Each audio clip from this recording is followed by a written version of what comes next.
Hi there and welcome to everybody who's logged onto the website or anybody on YouTube who's floating around. What we're going to do is a demonstration on the new Zipka 2 from Petzl, which we've just taken on board. But before we crack on with the demonstrations, what we're going to do is switch it on. We're going to try and drown it. So without further ado, we switch it on. Take out my back pocket, this little carabiner, attach it to the back of the Zipka 2 and chuck it out there. So Wiggy, if you want to turn yourself around, here we go.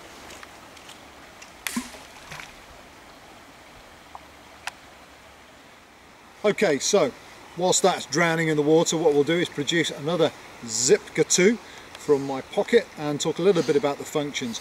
Obviously most of you are familiar with LED technology, for example LEDs, light emitting diodes.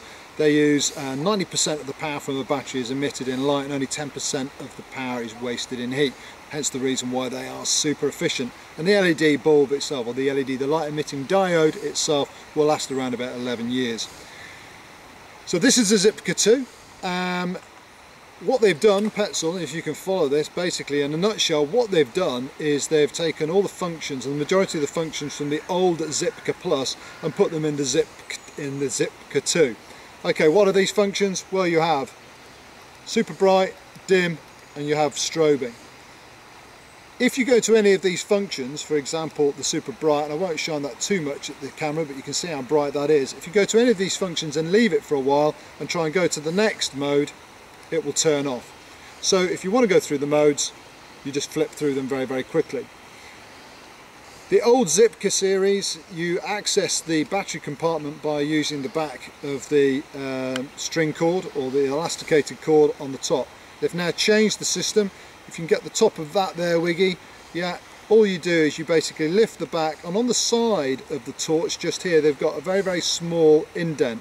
You put your fingernail or your finger in there, get hold of the top, and then you just pull and prise the back of the torch open.